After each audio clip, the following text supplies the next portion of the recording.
আজকের ব্লগটি হচ্ছে কোরবানির ঝোড়া মাংস নিয়ে। আজকে আমি তোমাদেরকে দেখাবো কিভাবে ঝোড়া মাংস আমি রান্না করেছি, কিভাবে বক্সে করে স্টোরেজ করেছি। তাহলে আসো আজকে কোরবানির ঝোড়া মাংস নিয়ে ব্লগটি শুরু করা যাক। আসসালামু আলাইকুম, this is Rubina Rahman Khan from Rubi's blog. পরিমাণ মতো হলুদ গুঁড়ো, মরিচ গুঁড়ো, ধনিয়া গুঁড়ো, এখানে টেস্ট অনুযায়ী লবণ দেওয়া হচ্ছে। এরপর পরিমাণ মতো সয়াবিন তেল দিচ্ছি। প্রথমে গরু মাংসটা খুব ভালো করে ধুয়ে নিয়ে পাতিলের মধ্যে রেখে তার উপরে মশলাগুলো দিয়ে নিচ্ছি। এরপর এলাচি, দারচিনি, তেজপাতা এগুলোর মশলা সবকিছু একবারে ধুয়ে নিয়েছি, সেগুলো এখন দিয়ে দিচ্ছি। সবশেষে পেঁয়াজ কুচি। এখন পেঁয়াজ কুচিটা মাংসের উপরে দিয়ে নিব। মাংসের মধ্যে পেঁয়াজ কুচিটা একটু বেশি লাগে আমার। তারপর হচ্ছে আমার সিক্রেট মশলা। তো সব মশলা দেওয়া শেষ, এখন খুব ভালো করে নেড়েচেড়ে নেব। এরপর ঢাকনা দিয়ে ঢেকে দেব।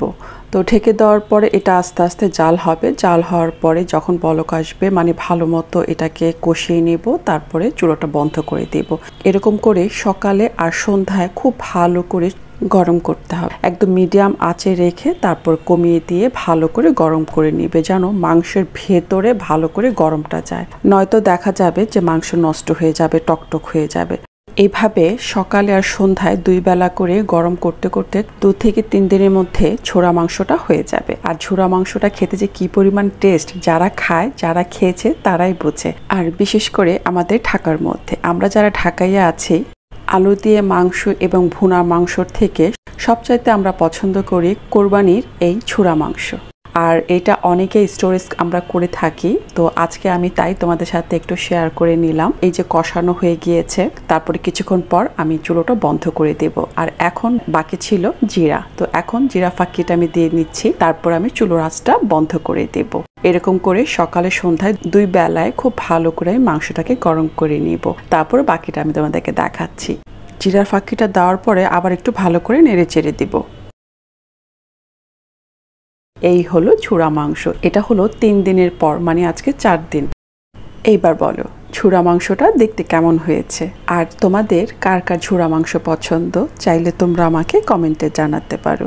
ঢাকায়রা কই? যত ঢাকায়রা আছো সবাই কমেন্টে হাত তুলো, কাদের কাদের ছোড়া মাংস পছন্দ। আর আমার ছোড়া মাংসটা কেমন হয়েছে অবশ্যই কিন্তু তোমরা আমাকে কমেন্টে জানাবে।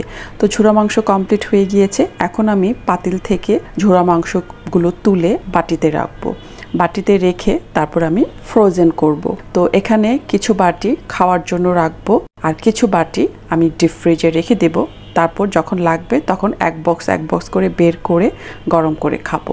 আর এই ঝোড়া মাংস তোমরা সাদা গরম ভাতের সাথে কাঁচামরিচ সহ যদি খাও তাহলে দেখবে অনেক ভালো লাগবে। আর গরম গরম পরোটার সাথে, তারপর চিতই পিঠার সাথে, এরপর পোলাওর সাথেও খেতে পারো। আসলে খাবার জিনিসটা যে যার মতো যেমন করে খাবে ঠিক সেটাই টেস্ট হবে ইনশাল্লাহ।